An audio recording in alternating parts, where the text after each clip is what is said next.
শুভ দুপুর। আমন্ত্রণ ব্যবসা বাণিজ্য আর অর্থনীতির সবশেষ সংবাদ নিয়ে নিউজ 24 এর নিয়মিত আয়োজন আপন ফ্যামিলি মার্ট বিজনেস আওয়ারের সাথে আছে হোসাইন শাহাদাত।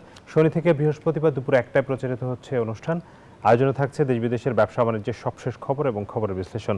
দর্শক, আজকে আমাদের স্টুডিওতে আমাদের একজন সম্মানিত অতিথি আমাদের সাথে যুক্ত হয়েছেন, বিশিষ্ট ব্যবসায়ী, ঢাকা চেম্বার অফ কমার্স ইন্ডাস্ট্রির সাবেক সভাপতি শামস মাহমুদ। জনাব শামস মাহমুদ, আপনাকে স্বাগত জানাচ্ছি বিজনেস আওয়ারের আজকের আয়োজনে। আপনার সাথে আলোচনা করবো আজকে অনেকগুলো বিষয় নিয়ে। আসলে আজকে আমরা আলোচনা করতে চাই, ব্যাংকিং খাত আছে, বিনিয়োগ আছে, সাম্প্রতিক সময়ের যেই অগ্নিকাণ্ড এবং তার ফলে ব্যবসা বাণিজ্যের পরিবেশে আবার যে একটা আঘাত, সেই বিষয়গুলো নিয়ে আমরা কথা বলবো।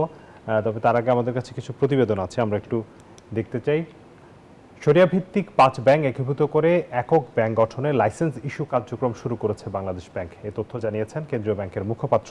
আর টাকা উত্তোলনের চাপ না থাকলে দ্রুতই একীভূত ব্যাংক ঘুরে দাঁড়াবে বলে মনে করছে কেন্দ্রীয় ব্যাংক।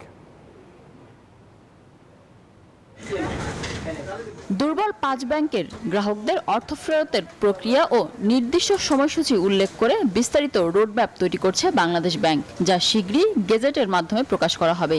সেখানে আমানতধারীরা কত অর্থ কদিনের মধ্যে ফেরত পাবেন বা তুলতে পারবেন তার বিস্তারিত সময়সূচিও উল্লেখ থাকবে। বাংলাদেশ ব্যাংকের মুখপাত্র আরিফ হোসেন খান জানান, ব্যাংক একীভূতকরণের অংশ হিসেবে এরই মধ্যে লাইসেন্সের কার্যক্রম শুরু করেছে কেন্দ্রীয় ব্যাংক। 2 লক্ষ টাকা পর্যন্ত গ্রাহকরা যাদের প্রকৃতই অর্থ দরকার তারা উত্তোলন করার সুযোগ পাবে। সেখানে কারো আমানত শুধু 2 লক্ষ হোক বা কারো আমানত 2 কোটি হোক, এটা মানে আনুপাতিক হারে দেওয়া হবে সেটা ভাবার সুযোগ নেই। লিমিট হচ্ছে সর্বোচ্চ 2 লক্ষ দেওয়া হবে। তারপর যখন যাদের খুবই প্রয়োজন রয়েছে অর্থ উত্তোলনের, তারা যখন এইভাবে 1 লাখ 2 লাখ টাকা করে টাকা ফেরত পাবে, তখন অন্যদের মধ্যে একটা আস্থা সৃষ্টি হবে যে না, কবে টাকা দিতে পারবে, কবে টাকা তুলতে পারবো, এই ধরনের একটা প্যানিক কাজ করেছে। এটা হচ্ছে ব্যাংকিং সেক্টরের জন্য সবচেয়ে বড় সংকট। এই আস্থার সংকট যদি তৈরি হয় তাহলে ব্যাংক দাঁড়াইতে পারে না। পরিকল্পনা অনুযায়ী চলতি ও সঞ্চয়ী হিসাবে 3 মাস বা তার বেশি মেয়াদের আমানত বাদে 2 লাখ টাকা প্রথমেই পরিশোধ করা হবে। আর বড় অঙ্কের আমানতের ক্ষেত্রে অর্থ ফেরত দেওয়ার সময়সীমা এখনো ঠিক করা হয়নি বলে জানান মুখপাত্র। ব্যাংকটার উপর একটা আস্থা ফিরে আসবে একীভূত ব্যাংকের, এবং জনগণের টাকা উত্তোলনের যে প্রবণতা সেটা অনেকাংশে কমে যাবে।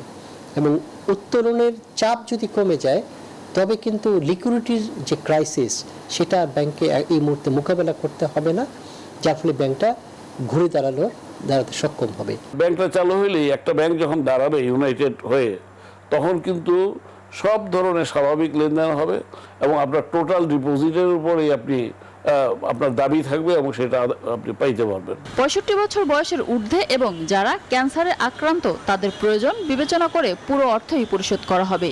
তবে জরুরি প্রয়োজন ছাড়া ব্যাংক থেকে টাকা না তোলার আহ্বান কেন্দ্রীয় ব্যাংকের। মিনা ফেরদাউস, নিউজ 24, ঢাকা। যেমন শামস মাহমুদ, এই যে এই মার্জারের বিষয়টা নিয়ে তো আসলে অনেকদিন ধরে আলোচনা চলছে এবং প্রায় চূড়ান্ত পর্যায়ে আছে এখন এই মুহূর্তে।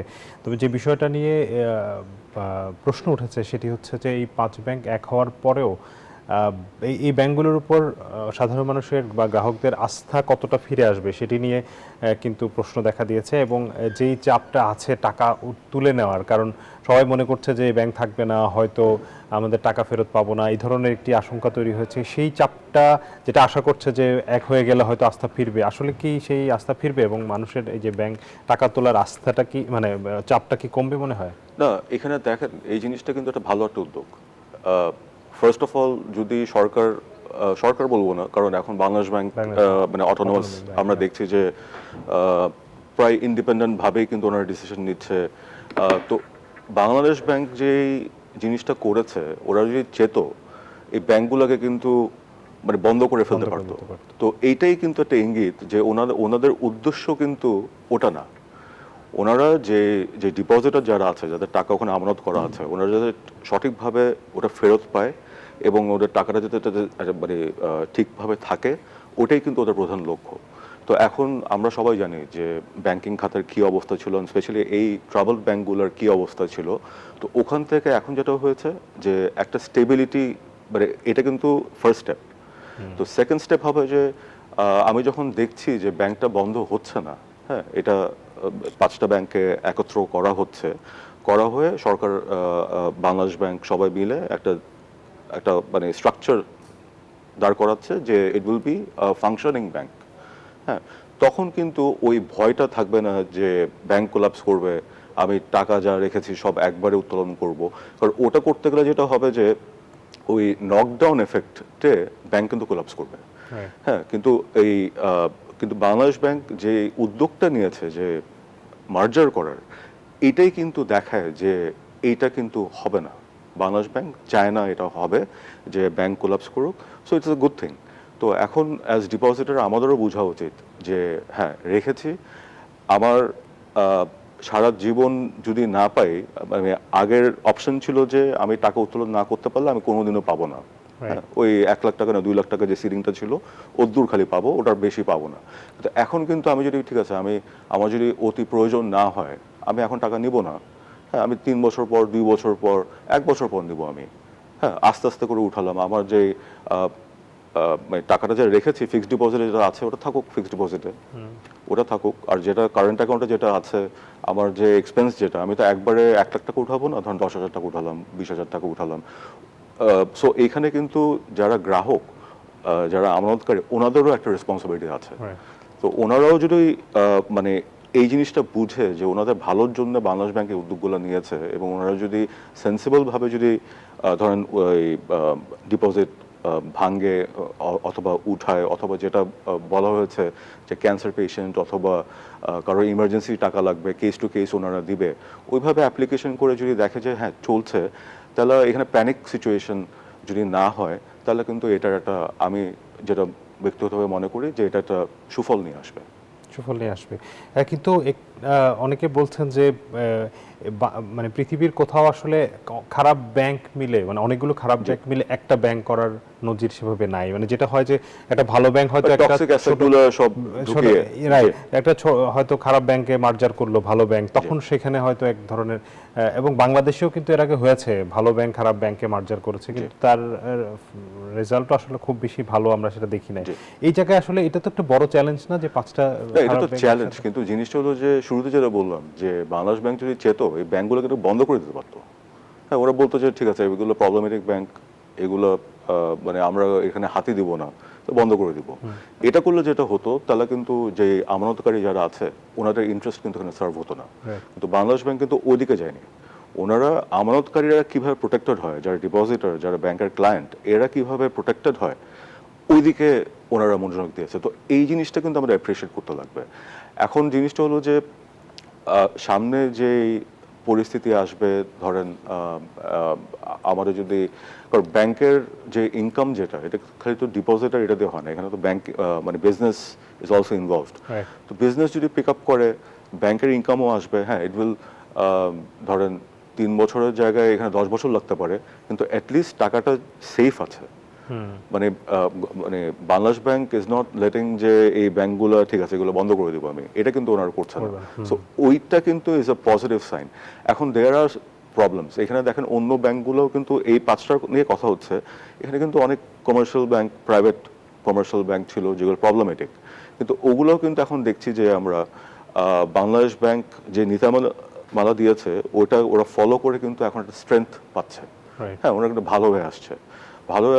ওখানেও আপনি যদি দেখেন যে ওদের ডিপোজিটও বাড়ছে, তারপরে ব্যবসা কেন্দ্রিক যে ব্যবসা যেটা, ওটাও ওদের বাড়ছে।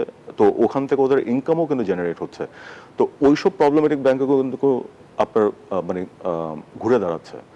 তো আমরা আশা করতে পারি যে এইটা ইজ আ স্টার্ট।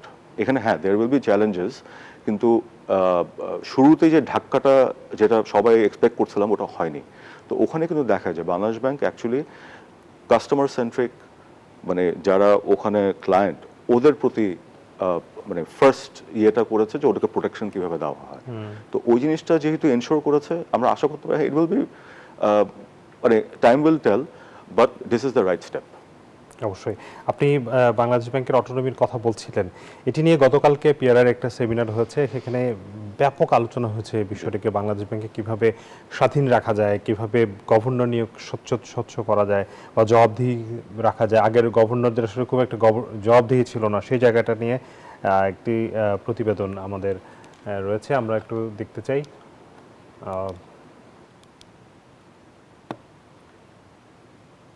আমরা একটু প্রতিবেদনটি দেখে আসি। দেশের আর্থিক খাত অনেকটাই ব্যাংকিং খাত নির্ভর, কিন্তু গত ১.৫ দশকের অনিয়ম ও দুর্নীতিতে ব্যাংকিং খাতের অবস্থা এখন অনেকটাই নাজুক। ঋণ জালিয়াতি, রাজনৈতিক প্রভাব খাটিয়ে ব্যাংক পরিচালনা, নীতি নির্ধারণে স্বচ্ছতার অভাব, এসব কারণে গভীর সংকটে পড়েছে ব্যাংক অবস্থা। অর্থনীতিবিদ ও ব্যবসায়ীরা বলছেন, কেন্দ্রীয় ব্যাংকের স্বাধীনতা নিশ্চিত করা ছাড়া আর্থিক খাতে সুশাসন ফেরানো সম্ভব না। কেন্দ্রীয় ব্যাংকে সরকারের হস্তক্ষেপ বন্ধে অর্থ মন্ত্রণালয়ের আর্থিক প্রতিষ্ঠান বিভাগ বিলুপ্ত করার পরামর্শ দেন তারা। এখানে আমরা জানি what has happened. আমরা 2019 থেকে from the Metropolitan Chamber of Commerce and Industry we were arguing, and under great duress we were arguing that our currency is overvalued, the real effective exchange rate is not right. গভর্নেন্সের একটা failure যেটা নিয়ে আমরা এখন কথা বলতে পারছি, সেটার একটা বড় অংশ কিন্তু এই সেন্ট্রাল ব্যাংক ইন্ডিপেন্ডেন্স কম্প্রোমাইজ বা কনস্ট্রেইনড হওয়াতে সেটা কিন্তু এসছে। বক্তারা বলেন, ব্যাংকিং খাতের নীতি নির্ধারণের মতো জটিল ও কারিগরি বিষয়ে পেশাদার দক্ষতার প্রয়োজন, সেখানে প্রশাসনিক কর্মকর্তাদের নিয়োগের সুযোগ নেই। বাংলাদেশ ব্যাংকের গভর্নরের জবাবদিহিতা নিশ্চিত করাও জরুরি বলে মনে করছেন তারা। রাজনৈতিক হাতিয়ার হিসাবে এই কেন্দ্রীয় ব্যাংকটাকে ব্যবহার করা হয়েছে to not only to provide loans two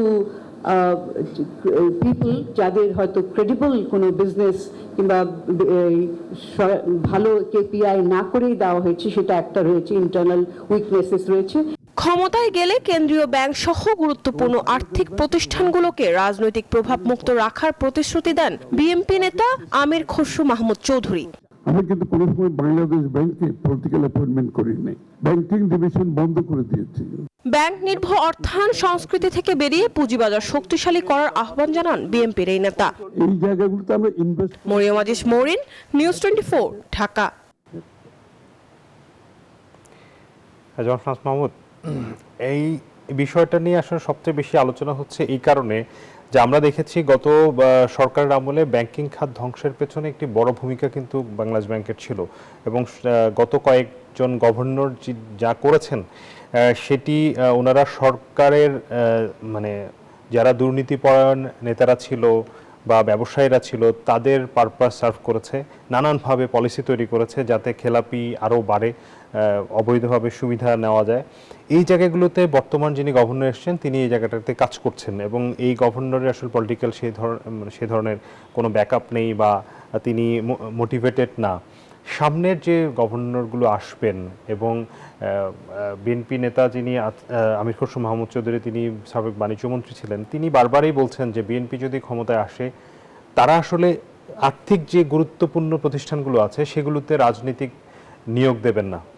এটি নিশ্চয়ই অনেক গুরুত্বপূর্ণ, এবং সামনের দিনে এই জায়গাটা আপনি নিশ্চয়ই স্বীকার করবেন যে এই জায়গাটাই আসলে আমাদের আর্থিক খাতে সুশাসন ফিরিয়ে আনার ক্ষেত্রে বড় ভূমিকা পালন করবে। না, ডেফিনেটলি আমার মানে ব্যবসাদের জন্য আমরা যেটা ফিল করি, এটা কিন্তু শুরু হয়েছে আপনার মোহিত সাহেব যখন ফাইন্যান্স মিনিস্টার ছিল, তখন কিন্তু ব্যাংকিং ডিভিশনটা এফআইডিতে নেওয়া হয়, এবং তখনই কিন্তু অনেকগুলো চেম্বার থেকে কিন্তু বলা হয়েছিল যে এই জিনিসটার ramification will not be good. হ্যাঁ, কিন্তু তখন কিন্তু ওইভাবে এই জিনিসটা মানে অনেকে বুঝে নেই অথবা কেউ রিয়্যাক্ট করেনি, এবং ওইটার ধারাবাহিক কথায় কিন্তু আমরা দেখেছি যে কি হয়েছে এখানে। আনফর্চুনেটলি যেটা আমরা দেখেছি এখানে, লাইক আপনার পিআরআই যে সেমিনারটা করেছে গতকাল, এখানে রাইটলি অনেকগুলো পয়েন্ট উঠে এসেছে, and we agree with all of them. এখানে নাসিম ভাই আছে, এমসিসিআই, ডিসিসিআই, সবাই কিন্তু যে জিনিসটা সবসময় আমরা বলে আসছি যে সেন্ট্রাল ব্যাংক মানে ব্যবসা করার জন্য দুটো জিনিস খুবই ইম্পর্ট্যান্ট। একটা হলো সেন্ট্রাল ব্যাংকের অটোনমি, আরেকটা হলো কোর্ট সিস্টেমের অটোনমি। এই দুটো জিনিস, হ্যাঁ, কারণ আমার সাথে যদি ধরেন আমি ধরেন একটা রাজনৈতিক দল করি, এখন একটা ব্যাংক বললো যে আচ্ছা ও ওই রাজনৈতিক দলের সদস্য, ওকে ওই লোনটা আমি দিব না। তো এই জিনিসটা যখন হয়, আমি কিন্তু একটা বোনাফাইড বিজনেসম্যান, হ্যাঁ, আমি কিন্তু সঠিকভাবে ট্যাক্স পে করছি, সবকিছু করছি, স্বচ্ছ একজন ব্যবসায়ী। তখন আমাকে যদি না দেয়, তখন এইটার এফেক্টগুলো কিন্তু, এটা কিন্তু আনফর্চুনেটলি বাংলাদেশের কালচারটা তো মানে নষ্ট হয়ে গেছে আমাদের। এই জিনিসগুলা লাস্ট কিছু গভর্নরের আন্ডারে আমরা লক্ষ্য করেছি যে এরকম হয়েছে।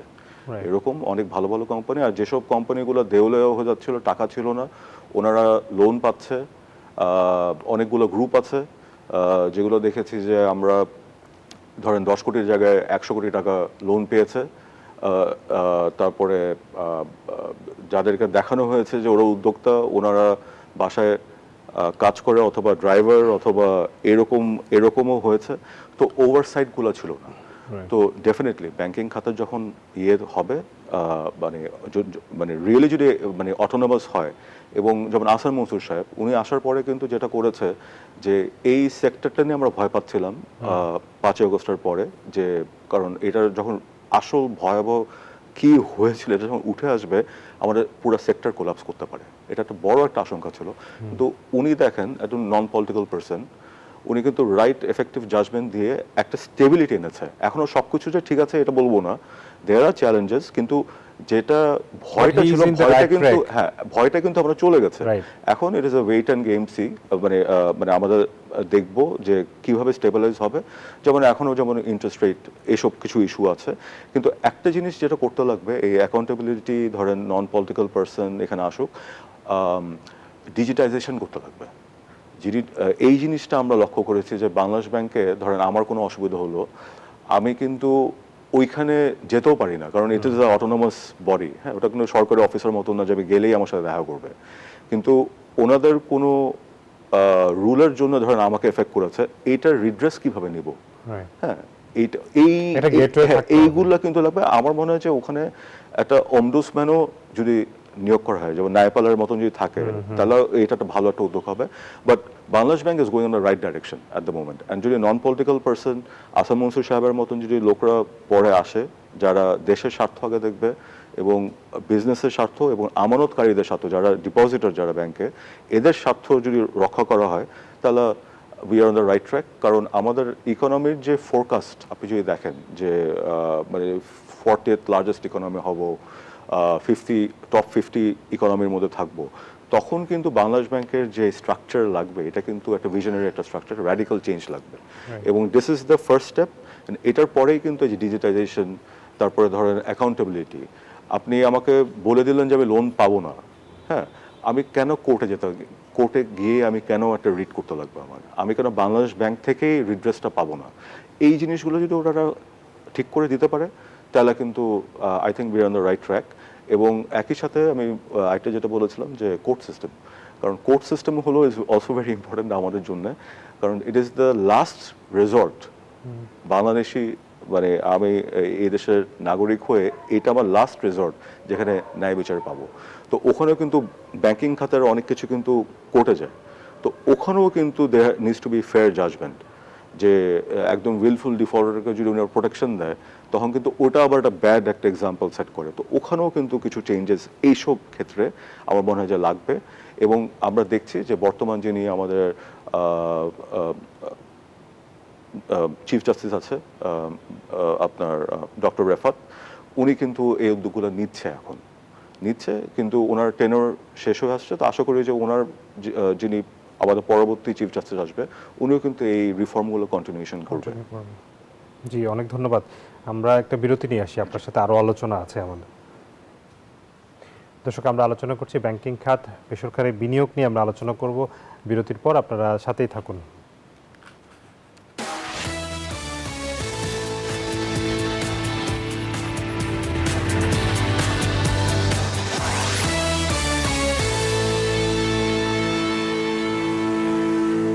স্বাগত আরও একবার আপন ফ্যামিলি মার্ট বিজনেস আওয়ারে। আপনাদের সাথে আছে হোসাইন শাহাদাত, আমাদের সাথে আছেন ডিসিসিআর সাবেক সভাপতি এবং থাই চেম্বারের প্রেসিডেন্ট শামস মাহমুদ। জনাব শামস মাহমুদ, আপনাকে আবারও স্বাগত জানাচ্ছি। আমরা এই পর্যায়ে একটু দেখতে চাই যে আজকের প্রধান পত্রিকাগুলো, আমাদের যে দৈনিক পত্রিকাগুলো আছে, তারা ব্যবসা বাণিজ্য নিয়ে কী সংবাদ করেছে আমরা একটু দেখে আসতে চাই। শুরুতে আমাদের আছে কালের কণ্ঠের একটা সংবাদ, যেখানে বলা হচ্ছে 24 ব্যাংকের মূলধন ঘাটতি 1,55,000 কোটি টাকা। এইটি আসলে আমরা জানি যে ব্যাংকিং খাতের আসলে কি অবস্থা, সেখানে মূলধন ঘাটতিতে আছে। আমরা জানি কিছু ব্যাংকের মার্জারও হচ্ছে, যেটি নিয়ে আমরা এর মধ্যে আলোচনা করেছি। পরবর্তী সংবাদটি দ্য বিজনেস স্ট্যান্ডার্ড, তারা ঢাকা বিমানবন্দরের অগ্নিকাণ্ডের যে ক্ষয়ক্ষতি, সেই ক্ষয়ক্ষতির নিয়ে একটা সংবাদ করেছে, যেটি বলা হচ্ছে যে ওষুধ আমদানিকারকদের রপ্তানি করা কাঁচামাল সরাসরি হস্তান্তর করা যাবে। এটি একটি সুবিধা আসলে তাদেরকে দেওয়া হয়েছে। তারা বলছে যে 4,000 কোটি টাকার অর্থনৈতিক প্রভাব পড়বে ফার্মাসিউটিক্যাল খাতে। গতকাল আমরা জানি তারা সংবাদ সম্মেলন করেছে এবং সেখানে বেশ কিছু দাবি দেওয়া তাদের কাছ থেকে এসেছিল। দৈনিক সমকালের একটি সংবাদ আছে, অর্থনৈতিক সংকট কাটাতে স্বাধীন কেন্দ্রীয় ব্যাংক অপরিহার্য, যেটি আমরা আসলে গতকালের যেটি আমরা আসলে আলোচনা করছিলাম, আমরা সংবাদে দেখিয়েছি। এরপরে দ্য ডেইলি স্টারের যে সংবাদটি, সরকারের অত্যধিক ব্যাংক ঋণে বাধাগ্রস্ত বেসরকারি খাত, যেটি নিয়ে আসলে আজকে আমরা আলোচনা করতে চাই।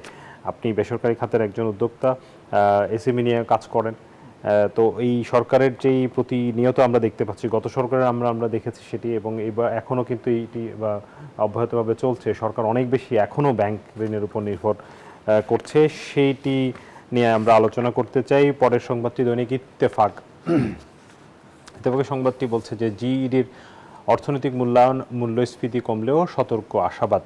গতকাল জিইডি থেকে যেটি মাসিক যে আপডেট প্রকাশ করা হয়েছে, সেখানে বলছে যে কিছুটা মূল্যস্ফীতি কমেছে, খুবই সামান্য, কিন্তু খুব বেশি ভালো খবর কিন্তু নাই সামনে, যে আসলে পরিস্থিতি খুব ভালো দিকে যাবে। পরবর্তী সংবাদটি দৈনিক প্রথম আলো বলছে যে বন্দরের মুনাফা বছরে 2,000 কোটি, তবু বেড়েছে মাশুল।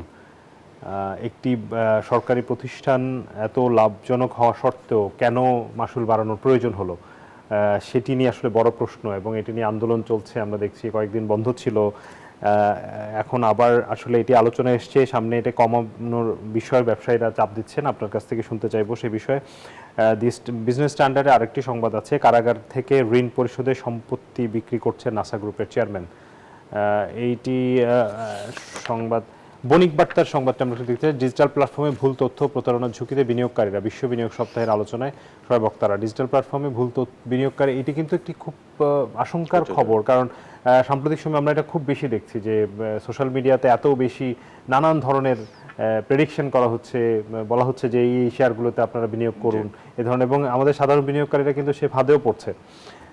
পরবর্তী ফিনান্সিয়াল এক্সপ্রেসের যেই খবরটি, pharma sector stares at big loss from fire, 200 crore টাকা তাদের সরাসরি ক্ষতি হয়েছে, এবং 4,000 কোটি টাকার এটা ইম্প্যাক্ট তারা যেটি বলেছে। এর মধ্যে আমরা যে বিষয়টি নিয়ে শুরুতে আলোচনা করতে চাই, সেটি হচ্ছে বেসরকারি খাতে বিনিয়োগ বা ঋণ প্রবাহের যেই খরা চলছে। সরকারের ঋণ বাড়ছে, কিন্তু আপনারা ঋণ আসলে কি পাচ্ছেন কিনা?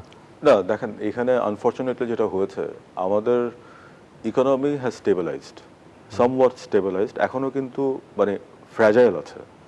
হ্যাঁ, মানে আমরা যে শকটা যেটা খেয়েছি ওইটা মানে দাঁড়িয়ে আছে, কোনোভাবে দাঁড়িয়ে আছে। ব্যাংকিং খাতের প্রাইভেট সেক্টর ক্রেডিট গ্রোথ যদি দেখি, এটা কিন্তু কমছে। তো এটার মানে কি? এটার মানে নতুন ইনভেস্টমেন্ট হচ্ছে না, অথবা রিইনভেস্টমেন্ট হচ্ছে না, অথবা বিনিয়োগ আসছে না, আইদার অর। আর বিনিয়োগ যেটা দেখানো হচ্ছে যেটা বাড়ছে, এটা রিইনভেস্টমেন্ট। হ্যাঁ, এটা যেই কোম্পানি আছে, ধরেন আমার এখন একটা এক্সপ্যানশন করব অথবা আপগ্রেডেশন করব, আমি নিজে আবার ইনভেস্টমেন্ট করলাম, ওটাকে আবার বিনিয়োগ হিসেবে সরকার ট্রিট করে। তো ওই টাইপের বিনিয়োগ, কিন্তু এফডিআই বাইরের থেকে যে ডাইরেক্ট একটা ইনভেস্টমেন্ট এসে নতুন একটা কিছু হলো, ওটা কিন্তু এখন আমরা দেখছি না। এটা হলো বাস্তবতা। এখানে যে জিনিসটা হয়েছে, আমরা আমাদের প্রবাসে যারা কাজ করে, ওনারা যে রেমিটেন্স পাঠাচ্ছে, রেমিটেন্সের হারটা কিন্তু এখন বেড়ে গেছে অনেক, which is a good thing। ওটার জন্য ইন্টারনাল যে মানে স্ট্রেস যেটা, এটা কিন্তু আমরা ঠিক করে দেখতে পাচ্ছি না। আমরা ভাবছি যে যেহেতু আমাদের ব্যালেন্স অফ পেমেন্টে পজিটিভ দিকে যাচ্ছে, অ্যান্ড আমরা দেখছি রিজার্ভ বাড়ছে, আমরা কিন্তু ওভারঅল যখন ওই শর্ট পয়েন্টে যখন সিনপসিসটা দেখি, তখন দেখে মনে হয় যে আচ্ছা ভালোই তো, রিজার্ভ বাড়তেছে, টাকা বাড়তেছে, রেকর্ড সংখ্যক টাকা আসছে। কিন্তু ইন্টারনালি যেটা হচ্ছে, আপনি দেখেন যে ইনফ্লেশনের কথা, ইনফ্লেশন হ্যাঁ কমছে, যে রিপোর্টগুলো দেওয়া হচ্ছে ওখানে দেখছি কমছে। বিগত সরকারের আমলেও আমরা দেখেছি অনেক কম ছিল, কিন্তু বাস্তবে আপনার যদি বাজারে যাই, বাজারে তো জিনিসের দাম কমছে না। আচ্ছা, এই বিষয়টা একটা প্রশ্ন আছে। কাল না অথবা গত পরশুদিন পরিকল্পনা মন্ত্রী একটি অনুষ্ঠানে বলেছেন যে বিবিএস এই মুহূর্তে স্বাধীনভাবে কাজ করছে, তাদের তথ্যের কোনো ম্যানিপুলেশন হচ্ছে না, সরকারের কোনো অনুমোদনের প্রয়োজন হচ্ছে না। যেটি আগে দরকার হতো, প্রধানমন্ত্রী দপ্তরের অনুমোদন লাগতো কোনো একটা জরিপের ফলাফল প্রকাশ করতে বা মূল্যস্ফীতি তথ্য দেওয়ার ক্ষেত্রে, সেই জায়গাটাতে এখন সেটা হচ্ছে না। তাহলে আমরা কি এখনো, মানে আপনি যেটি বলছেন যে আমরা দেখছি মূল্যস্ফীতি কমছে কাগজে কলমে, কিন্তু বাজারে তো সেটার কোনো প্রতিফলন সেভাবে নাই। এখানেই তো আমাদের এখনো কি একই প্রশ্ন। মানে না, এখানে জিনিস হলো যে এখানে তাহলে স্যাম্পলিং যেভাবে ওনারা করছে ওখানে কোনো ভুল আছে। ওকে, মানে এই জিনিসগুলো আমাদের দেখা উচিত যে, কারণ আমি যদি বাজারে গিয়ে যদি দেখি যে ওখানে আবার 100 টাকা দাম বাড়িয়ে দিল ওটা বিক্রি হচ্ছে, হ্যাঁ, তখনই তো একটা ইয়ে হবে যে আমি তো রিফ্লেকশন দেখছি না। আপনি নিউজ পেপার খুলে দেখবেন যে কাঁচামরিচের দাম বেড়ে গেছে, ইয়ের দাম বেড়ে গেছে, তো কিভাবে কমছে এই জিনিসটা কিন্তু আমরা মানে দেখতে পাচ্ছি না। আর তারপর আরেকটা হলো যে যেমন আলুর বাম্পার ফলন হয়েছে, প্রাইস পড়ে গেছে, তো ওটা তো একটা রিফ্লেকশন বাজারে আসার উচিত যে দাম কমবে, কিন্তু আমরা তো ওটা দেখছি না। তো এই জিনিসগুলো আমরা মনে করি যে এখানে যে স্যাম্পলিং কি মেথোডোলজিটা ইউজ করেছে এটা ক্যান বি রিভাইজড, যে মানে অ্যাকচুয়াল পিকচারটা কি আসছে নাকি, কারণ এটার উপরে কিন্তু আমার মনিটারি পলিসি কিন্তু ফিক্স হবে, যেটা আলটিমেটলি ব্যবসার উপর একটা এফেক্ট করবে। কারণ interest rate is related to this, যেটা আমাদের গভর্নর মহোদয় বলেছে যে আমার যদি ইনফ্লেশন কমে উনি ধারাবাহিকভাবে কিন্তু ইয়েটা কমাবে, যে রেট অফ বরোইং। তিনি কিন্তু কিছুদিন আগে আবার বলেছেন যে আগামী বছরের মানে মাঝামাঝি সময়ের আগে আসলে কমানোর কোনো সম্ভাবনা নেই। ইনফ্লেশন যদি কমে যায়, হ্যাঁ, তাহলে ওটাও তো কমানোর কথা, কিন্তু ওটা কমছে না। সো দ্যাট মিনস মানে এটা উই অলসো আন্ডারস্ট্যান্ড যে এটা আসলে অত সহজভাবে হবে না, কিন্তু আলটিমেটলি যেটা হবে এটা কিন্তু ইনভেস্টমেন্ট। আপনার যে শুরুতে যে প্রশ্ন করেছিলেন যে ইনভেস্টমেন্ট বাড়ছে না কেন, the main reason is 14% 15% interest দিয়ে এখন ব্যবসা করে আমি ওটাকে একটা ভায়াবল প্রজেক্ট করতে পারবো না। সো আমি এখন ইনভেস্টমেন্ট যাবো না। তারপর আরেকটা জিনিস যেটা হয়েছে, ব্যাংকার এখন ভেরি কশাস, হ্যাঁ, উইচ ইজ রাইট, মানে দে আর রাইট যে ওনাদের ডিপোজিটরের ইয়েটা রক্ষা করার জন্য। আগে যে সিস্টেমটা ছিল যে ধরেন এখন 100% কোলাটারাল দিয়ে আমার যদি ব্যবসা করতে লাগে, এটা তো এইভাবে তো একটা ইকোনমি এক্সপ্যান্ড করতে পারে না, হ্যাঁ। এখন যেটা তারপরে ধরেন এক্সিস্টিং ব্যবসা যারা আছে, আমরা কিন্তু সবাই একটা ক্যাশ ফ্লো প্রবলেমের মধ্যে দিয়ে যাচ্ছে, একটা টাইট একটা ক্যাশ ফ্লো প্রবলেমে দিয়ে যাচ্ছে। এবং ক্যাশ ফ্লোটা কি জন্য হচ্ছে দেখেন, মেজরিটি অফ দ্য বিজনেস বলবো, আপনি ঠিক করে আমাকে গ্যাস দিতে পারছেন না। একটা মানে আপনি পর্যাপ্ত পরিমাণ প্রেসারে আমাকে গ্যাস সাপ্লাই করতে পারছেন না। ইলেকট্রিসিটি ঠিক করে ফ্লাকচুয়েট করে ইলেকট্রিসিটি, আপনি ইলেকট্রিসিটি দিলেই হলো না। Quality of electricity is not good, হ্যাঁ। ভোল্টেজ আপ ডাউন হচ্ছে, আমার প্রোডাকশন বন্ধ হয়ে যাচ্ছে। তো আমার যদি ধরেন 100টা পিস আউটপুট হবে, আমি যদি 60 পিস আউটপুট করি, তো আমার তো ক্যাশ ফ্লো প্রবলেম তো হবে।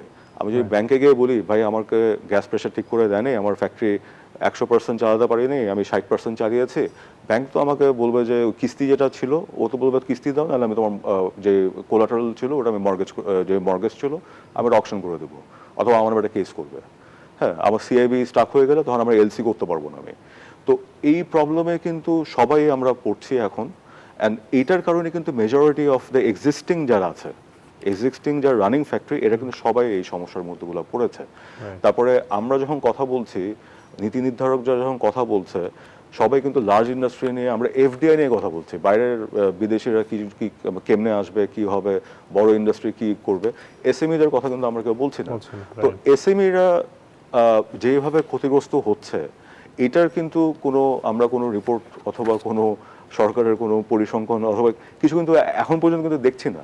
So it is having an effect, and এটার এসএমই যখন এফেক্টেড হয় তখন একটা বড় একটা এফেক্ট যেটা এটার আসে, ওটা হলো এমপ্লয়মেন্ট জেনারেশন কিন্তু এসএমই খাত ফর্মাল সেক্টর থেকে বেশি করে থাকে, হ্যাঁ। ইভেন যারা ধরেন শিক্ষাগত যোগ্যতা নেই, ওনাদের এমপ্লয়মেন্টে কিন্তু এসএমই খাত দেয়, ওটা কিন্তু আমি দিই না, হ্যাঁ। ওনাদের কি অবস্থা, তাহলে বড় ইন্ডাস্ট্রি যদি এই অবস্থা হয়, তাহলে ছোটদের কি অবস্থা, এটা আমরা মানে ইয়ে করে আজ করতে পারি। তো this are the problems, and private sector and গভর্নমেন্টের আরেকটা জিনিস হলো যে বর্তমান সরকার একটা জিনিস কি জন্য করছে, এটা doesn't make sense to us, বা আমরা যারা ব্যবসা করি, ওটা হলো যে ফেব্রুয়ারি মাসে নির্বাচন। এই ধরেন ইনক্রিজ যে মানে এক্সপেন্ডিচার ইনক্রিজের যে জিনিসগুলো আছে এটা 3 মাস পরে ওনারা করলে অসুবিধাটা কোথায়? একটা নির্বাচিত সরকার আসুক, ওনারা ডিসাইড করবে এটা ইম্পর্টেন্ট নাকি, তারপর ওনারা ওটা ইমপ্লিমেন্ট করুক। এইখানে এখন যারা আছে এনারা ফেব্রুয়ারি মাসে যদি চলে যায়, তাহলে এই অ্যাডিশনাল এক্সপেন্ডিচার ওনারা কী জন্য করছে এটাও কিন্তু আমরা বুঝতে পারছি না, যে মানে ফর হোয়াট। কারণ ফেব্রুয়ারির পরে যে ইলেক্টেড যে গভর্নমেন্ট আসবে, it is up to them. ওনাদের ইকোনমিক পলিসি কী হবে ওটা ওনাদের উপর ডিপেন্ড করবে, ওর রোড ম্যাপ কী করবে ওটা ওনাদের উপর ডিপেন্ড করবে। সো এই ধরেন পোর্টের, আপনার নিউজে যেটা ছিল পোর্টের বিষয়, যেটা পোর্টে আপনি কাকে আউটসোর্স করবেন না এই করবেন, এটা 3 মাসের ব্যবধানে এমন আহামরি কি হয়ে গেল? পোর্ট তো চলছে, হ্যাঁ, পোর্ট তো এমন নয় যে loss making concern, it is a profitable concern. হ্যাঁ, আমি এইটা নিয়ে কথা বলতে চাচ্ছিলাম যে 24-25 অর্থ বছরে বন্দরের খরচ বাদ দিয়ে রাজস্ব উদ্বৃত্ত ছিল 2,912 কোটি টাকা। জি, কর পরিশোধ পর নিট মুনাফা হয়েছে 2,184 কোটি টাকা। এমন পরিস্থিতিতে কেন এই 41%? মানে না, এটা দেখেন, এখানে দুটো জিনিস আছে। একটা জিনিস হলো যে আপনার পোর্টে যেটা বলা হচ্ছে যে ওই 2000 সালের ওখানে ওয়াজ দ্য লাস্ট টাইম যে রেটটা বেড়েছিল, কিন্তু ডিভ্যালুয়েশন তো হয়েছে। এক্স্যাক্টলি, তো ডিভ্যালুয়েশন হওয়ার পরে তো যে কারণে আসলে ওনারা লোকসান করছে না। হ্যাঁ, ওনারা ডলার, যদি এমন হইতো যে মানে তারা ওই ডিভ্যালুয়েশনটা যদি না হইতো সেক্ষেত্রে তো তারা লোকসান করতো, এটা তো যেটাতেই আসতো। তো এটা যেহেতু আছে, এটা এই সময় স্পেশালি এই সময় এটা করা উচিত হয়নি। অ্যান্ড এইখানে ইভেন যে স্ট্রাইক করা হয়েছিল, এখানে 2 দিন যে বন্ধ ছিল শিপমেন্ট, ওই 2 দিনের শিপমেন্টে যেমন আমার ফ্যাক্টরির কাঁচামাল আমি ঠিক করে আমদানি করতে পারি নাই, অনেকগুলো ফ্যাক্টরি এরকম। হ্যাঁ, তো আমাদের প্রোডাকশনের উপর একটা ইম্প্যাক্ট পড়েছে ওটা। তো এইভাবে যদি ডিসিশন নেওয়া হয়, তাহলে এটা কিন্তু এই যে জিনিসটা হলো যে লজিস্টিক্স যে কত বড় একটা ইম্পর্টেন্ট জিনিস, এটা কিন্তু আমাদের আনফর্চুনেটলি আমরা মানে ওইভাবে দেখি না জিনিসটা। আর পোর্টের যে একটা যে বিষয় আছে, যে যেটা বলা হচ্ছে যে ওই নতুন অপারেটর আসবে, হ্যাঁ, নতুন অপারেটর আসবে। এখন নতুন অপারেটর যে আসবে, হ্যাঁ, it is a good thing যে ওনারা ম্যানেজমেন্ট করবে। তো আমাদের হলো যে তাহলে এটা একটা ট্রান্সপারেন্ট প্রসেসে শুড হ্যাভ বিন একটা ইন্টারন্যাশনাল টেন্ডার করা উচিত ছিল। কারণ বাংলাদেশ যদি টপ 40 ইকোনমি হয় কয়েক বছরের পরে, আমরা যদি ওইটার মধ্যে থাকি, টপ 50 ইকোনমির মধ্যে থাকি, তাহলে তো this port will be a gold mine. হ্যাঁ, তো আমার তো উচিত ছিল যে একটা স্বচ্ছ টেন্ডার প্রসেসে করে ওয়ার্ল্ডের সবাই বিড করতে হবে, বিড করে কে কত ছাড় দিবে ওইটার অ্যানালাইসিস করে we could have given it two foreign operator. তো এই জিনিসগুলো কিন্তু আমরা আশা মানে এই মাসুলের ব্যাপারটাও নিয়েও আসলে বলা হচ্ছিল যে এটি আসলে গ্র্যাজুয়ালি তো বাড়ানো যেত, মানে 5%, 10%, তাহলে হয়তো ওই প্রেশারটা ওভাবে। কারণ এখন দেখেন, এখন ব্যবসা করার ক্ষেত্রে যে জিনিসগুলো, একটা হলো যে ইন্টারেস্ট রেট ইজ হাই। হ্যাঁ, এখন আমার মানে কাঁচামাল আমদানি এবং রপ্তানি দুটো করার ক্ষেত্রে আমার কস্ট বেড়ে যাবে। তো আমার তো যেখানে কস্ট ইজ করার কথা, আমি কিন্তু অ্যাডিশনাল সব কস্ট মানে ওখানে ঢোকাচ্ছি। তো এই অ্যাডিশনাল অনেকে কিন্তু মানে সব ব্যবসায়ী যে ভালো করছে এটা কিন্তু না, অনেকে কিন্তু ব্রেক ইভেনও কাজ করে। ও যে ব্রেক ইভেনে কাজ করে এইটার কারণে যদি 0.5% ইনক্রিজ করে কস্ট, ওটা কিন্তু ওরা অ্যাবজর্ব করতে লাগে। জি, আমরা আবার আলোচনায় ফিরবো, আর একটি বিরতির সময় হয়েছে। দর্শক, আরও একবার বিরতির সময় হয়েছে, ফিরছি একটু পর, সাথে থাকুন।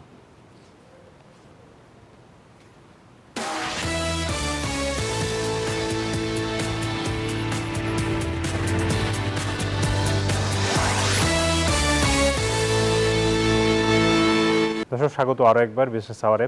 আপনাদের সাথে আছি আমি হোসাইন শাহাদাত। আমরা আলোচনা করছিলাম ব্যবসার নানান চ্যালেঞ্জ এবং সংকট এবং সম্ভাবনা নিয়ে। এই মুহূর্তে আমরা শেয়ার বাজারের খবর একটু দেখে আসতে চাই।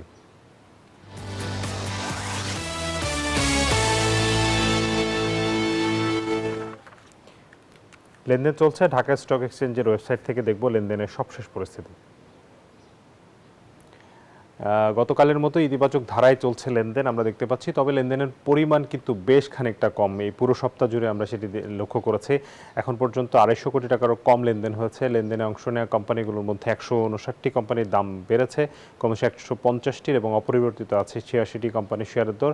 আর সূচকের দিকে যদি আমরা দেখি 7.5 পয়েন্ট বেড়েছে ডিএসসিএক্স ইন্ডেক্স 5096 পয়েন্টে অবস্থান করছে। ডিএস30 অবস্থান 1078, বেড়েছে 1.14 পয়েন্ট। ডিএস30 5.5 পয়েন্ট বেড়ে 1974 অবস্থান করছে।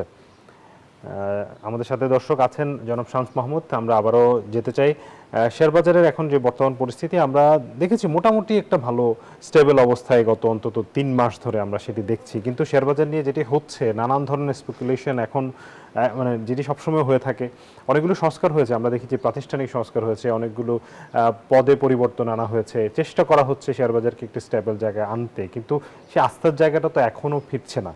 এবং যেটি আমরা একটু আগে সংবাদে দেখছিলাম যে সোশ্যাল মিডিয়াতে নানান ধরনের প্রতারণা শেয়ার বাজারকে নিয়ে চলছে, এই জায়গাগুলোতে আসলে কি কাজ করার আছে? এইখানে তো এইটাই দেখেন, at the end of the day, মানে আপনি যদি আমাকে বলেন যে আপনাকে আমি 500 টাকা দিলে আপনি আমাকে 50,000 টাকা দিবেন, হ্যাঁ, I have to be very desperate, মানে আমার পিঠ এমন জায়গায় ঠেকতে লাগবে যে তখন আপনাকে টাকাটা দিব আমি, ওরকম সিচুয়েশনে। তো যারা এইসব ইনভেস্টমেন্টগুলো করে ওনাদের কিন্তু পিঠ ঠেকে ওনারা করছে, ওনাদের মানে মেজরিটির ক্ষেত্রে যেটা দেখা গেছে, আপনি যদি দেখেন যে যশোর, তারপরে বগুড়া, অনেকগুলো নিউজে ছিল যে ওখানে গ্রামে আনএমপ্লয়েড যারা ছিল ওনারা টাকা একসাথে করে ধরেন এইসব ইনভেস্টমেন্টগুলো করেছে অনেক জায়গায়, অ্যান্ড যেটার ফল যেটা মানে এক্সপেক্টেড ওটাই হয়েছে। তো আনএমপ্লয়মেন্ট যেহেতু চাকরি নেই, ওনারা একটা জীবিকা, মানে এটা একটা আর্নিং হিসাবে নিয়ে, একটা ইজি আর্নিং, তো ওনাদেরকে প্রবলেম কিন্তু ওই টার্গেটেড গ্রুপ। তো আনফর্চুনেটলি এনারাই কিন্তু এগুলো শিকার হচ্ছে মেজরিটির ক্ষেত্রে। এবং স্টক মার্কেট একটা জিনিস হলো যে আপনি যতই রিফর্ম করেন, বাংলাদেশে যেই কোম্পানি ধরেন এক্সিস্টেন্স নেই, ওটার যদি দাম বাড়ে তাহলে এই মার্কেটের ভিত্তি কখনোই থাকবে না। এবং আরেকটা জিনিস হলো যে stock market is the barometer of the economy, এটা আমরা ইকোনমিক্সে 101-এ আমরা পড়ি, হ্যাঁ, অর্থনীতি যখন ভালো করে তখন স্টক মার্কেট পজিটিভ থাকে। বাংলাদেশে কিন্তু যখন গ্লোবাল শক হয় তখন দেখি যে পরের দিন মার্কেট বাড়ছে, যেখানে ইন্টারন্যাশনাল মার্কেট ডাউন, কোনো মানে কোনো ফলো করে না, হ্যাঁ। আর যখন ধরেন গুড নিউজ হচ্ছে কিন্তু মার্কেট বাড়ছে, তখন কিন্তু আবার নিউজ পেপারও কিন্তু দেখি যে ভালো ভালো নিউজ দিচ্ছে যে স্টক মার্কেট এটাতে রিয়াক্ট করছে, এটাতে রিয়াক্ট করছে। কিন্তু যখন নেগেটিভ রিয়াকশন হয় তখন কিন্তু ওরা দেয় না যে মানে অ্যাকচুয়াল এই কারণে ধরেন আমাদের কনফিডেন্স নেই অন দ্য ইকোনমি, অথবা এই ধরেন আপনি যে ব্যাংকিং খাতার যে কথাটা বললেন, হ্যাঁ, যে 5টা ব্যাংক একত্র করার এখানে অনেকজন আশঙ্কা করছে, ভালো করে নিচ্ছে না জিনিসটাকে, হ্যাঁ। তো there should be effect on the banking sector in the stock market, listed যে কোম্পানি, কিন্তু আমরা কিন্তু এটা বিপরীত দেখি, হ্যাঁ। আপনি শাহজালাল কার্গোর ইয়েতে আগুন ধরে সব পুড়ে গেল, পরের দিন দেখবেন যে টেক্সটাইলের সব শেয়ার বেড়ে গেছে। তো this is the unfortunate thing. আমাদের যারা ইনভেস্টমেন্ট করি, যারা ইনভেস্টর যারা এখানে, they need to be informed, and এখানে টাকা দিলেই যে আসবে এটার কোনো ইয়ে নেই, হ্যাঁ। সো এই জিনিসগুলো উই অলসো নিড টু। আমরা আসলে একেবারে আলোচনা শেষের দিকে, আমি একটু এই অগ্নিকাণ্ডের ঘটনা নিয়ে আমরা শুরুতেই বলছিলাম যে আলোচনা করব, আসলে আলোচনা গত 3 দিন ধরে আমরা করছি এই অনুষ্ঠানেই। আপনার কাছ থেকে যেটি জানতে চাইবো যে এই মুহূর্তে আপনি তো ডিসিসিআর নেতৃত্ব দিয়েছেন, ডিসিসিআর পক্ষ থেকে বলা হয়েছে যে আমাদের অন্যান্য যেসব বন্দরগুলো আছে সেগুলোতে যাতে বাড়তি নিরাপত্তা নেওয়া হয়। এইটির কি কোন আশঙ্কা থেকে আসলে বলা হয়েছে? এটি তো একটি অগ্নিকাণ্ড, এটি তো একটি দুর্ঘটনা, তাহলে এই ধরনের সতর্কতা নেওয়ার জন্য কেন বলা হয় না? কারণ এখানে দেখেন জিনিসটা হলো যে স্পেশালি এয়ারপোর্টে যে জিনিসটা, আপনি যদি এয়ারপোর্টে ডোমেস্টিক ফ্লাইট, এনি ফ্লাইট নিয়ে থাকেন, আপনি দেখবেন যে কার্গোগুলো কিভাবে বাইরে রাখা হয়, হ্যাঁ, মানে একদম এক্সপোজড। ওখানে আপনার ফায়ার ফাইটিং যে সিস্টেমগুলো থাকে, হ্যাঁ, ফায়ার ব্রিগেডের ইয়ে আছে, ওটা ভিতরেই তো ফায়ার ব্রিগেডের একটা স্টেশন আছে, দ্যাট ইজ দেয়ার, কিন্তু এক্সটিংগুইশার, স্প্রিংকলার সিস্টেম এগুলো তো নেই। তো এইখানে তো একটা যখন মানে আপনি যখন এই হাই ভ্যালু আইটেমস যখন রাখেন অথবা যে কোনো কার্গো হ্যান্ডেল করেন যে কোনো জায়গায়, there needs to be adequate and quick রিয়াকশনের মতন একটা সেট আপ থাকতে লাগে। কিন্তু আনফর্চুনেটলি কিন্তু আমরা এই এই শাহজালাল নিয়ে কিন্তু আমরা বহু বছর ধরে বলে আসছি, কিন্তু বলতে বলতে একটা পর্যায়ে আমরা উই স্টপ সেইং, বিকজ ওখানে মাল আসলে বাইরে ফেলে রাখে, একটার উপর একটা স্তূপ করে রাখে, তারপর কোন জায়গায় কি আছে ওটা কিন্তু ঠিক করে বলতে পারে না। সো এই জিনিসগুলো যদি ঠিক করে না রাখা হয়, এরকম সিচুয়েশন কিন্তু যে কোনো সময় ঘটতে পারে। অ্যান্ড একটা ছোট spark can lead to a lot of things. তারপর ওখানে যে ওয়ারিংগুলো, যেমন আপনি দেখেন যে হ্যাঁ, ইভেন আমি চিটাং পোর্টের কথা বলি, চিটাং পোর্টে যে ওয়ারিংগুলো ইউজ করা হয়েছে, আপনি দেখেন যে কত বছর পুরানো ওয়ারিং এগুলো। তারপরে ইলেকট্রিসিটির যে ফ্লাকচুয়েশন, হ্যাঁ, ওটা নিতে পারবে নাকি। তো এই সব কিছু নিয়ে দেয়ার হ্যাজ টু বি, যেহেতু একটা ইনসিডেন্ট হয়েছে, উই শুড টেক প্রিকশন। আমাদের দেখা উচিত যে ওই স্প্রিংকলার সিস্টেম আছে নাকি, তারপর ওখানে যারা কর্মরত আছে আর দে ট্রেন্ড, ওনাদের ট্রেনিংও কিন্তু বড় জিনিস। আপনি সব কিছু থাকলেই হবে না, ওটা ইকুইপমেন্ট কীভাবে ইউজ করতে লাগে। তারপরে দে শুড বি, যেমন আমরা যেমন ড্রিল করি, গার্মেন্টস আমরা ড্রিল করি, হ্যাঁ, ফায়ার সার্ভিস ডেকে ড্রিল করি, so they are used to it. তো আপনি লাস্ট কবে দেখেছেন যে এরকম একটা কেপিআইতে আপনার? সেদিন একজন খুব মজা করে বলছিলেন যে এয়ারপোর্টে আমরা ড্রিল করতে দেখি শুধু যে বিমানে আগুন লাগলে কিভাবে সেটা নেভানো হবে, সেই আগুন তো যে কোনো জায়গায় লাগতে পারে। তাহলে এই যে কার্গো ভিলেজে আগুন লাগলে কেমনে করবে, বা প্যাসেঞ্জার যে ইয়ে আছে সেই জায়গায়, মানে এই জায়গাগুলো তো কখনো হয় নাই। এক্স্যাক্টলি, হ্যাঁ, ওটা ওই জিনিসটাই, মানে এইখানে মানে there needs to be a structure in place, কিভাবে জিনিসটা মোকাবেলা করবে। তো এইটা কিন্তু আনফরচুনেটলি আমরা আজকে পর্যন্ত কোথাও দেখিনি আমরা, হ্যাঁ, আমরা এটা কোনো এয়ারপোর্টেই দেখিনি। এবং আরেকটা জিনিস হলো যে এটার যে ধরেন কার্গো ভিলেজ একটু দূরে থাকাতে মেইন টার্মিনাল কিন্তু বেঁচে গেছে, হ্যাঁ। তো এইগুলো কিন্তু তারপরে কিন্তু কার্গো ভিলেজের পাশে কিন্তু আবার পুরানো প্লেনগুলো সব একদম স্তূপ করে রাখা।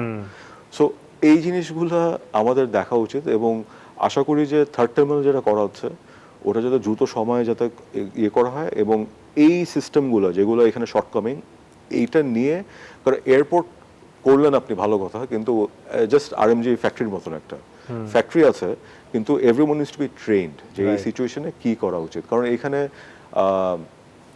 ফার্স্ট যারা ওখানে সিচুয়েশনে যে ছিলেন, ওনাদের যে মানে বক্তব্য, ওটা শুনে কিন্তু মনে হয় যে there was a delay in the reaction time, হ্যাঁ। তো এখানে অনেক কোয়েশ্চেন্স, ইফসান ভাই, এখন জিনিসটা হচ্ছে যেটা হয়ে গেছে, এখন ওটা নিয়ে কি হয়েছে এগুলো নিয়ে কথা বলা উচিত না, it's a West of time. আমরা তো শুধু ধরেন প্রিকশনটা নিতে লাগে, রাইট। আমরা শুধু মানে এয়ারপোর্ট নিয়ে কথা বলছি, মানে অনেক স্থাপনা আছে এরকম অরক্ষিত, বিশেষ করে কেপিআই গুলো মধ্যে অনেক মানে স্ট্রং এই ধরনের সিকিউরিটি মেজার্স থাকা উচিত ফায়ারের ক্ষেত্রে বা অন্য যে কোনো সিকিউরিটির ক্ষেত্রে। সেই জায়গাটাতে কিন্তু মানে শুধুমাত্র আমরা এখন এয়ারপোর্ট নিয়ে কথা বলছি, তাহলে অন্যান্য জায়গাগুলোতে আসলে কি অবস্থা? আমার মনে হয় মানে আপনি নিশ্চয়ই একমত হবেন যে এখনই সরকারকে আসলে সবগুলো জায়গাতে মানে তদারকি করা উচিত আসলে কি অবস্থা, এবং সেই জায়গায় মেজার নেওয়া উচিত। ডেফিনেটলি, জি। তো আপনাকে আসলে আমরা অনেকগুলো বিষয় নিয়ে আজকে আলোচনা করলাম, আপনি আমাদেরকে সময় দিয়েছেন, এজন্য আপনাকে অনেক ধন্যবাদ জানাচ্ছি জনাব শামস মাহমুদ। ভবিষ্যতে নিশ্চয়ই আপনার সাথে আবারও কথা হবে। দর্শক, আপনাদেরকেও অনেক ধন্যবাদ, আজকের এই বিশেষ বিজনেস আওয়ারে আপনারা আমাদের সাথে ছিলেন। আগামীকাল একই সময় আবারও দেখা হবে, সেই সময় পর্যন্ত ভালো থাকবেন, সবাইকে শুভেচ্ছা।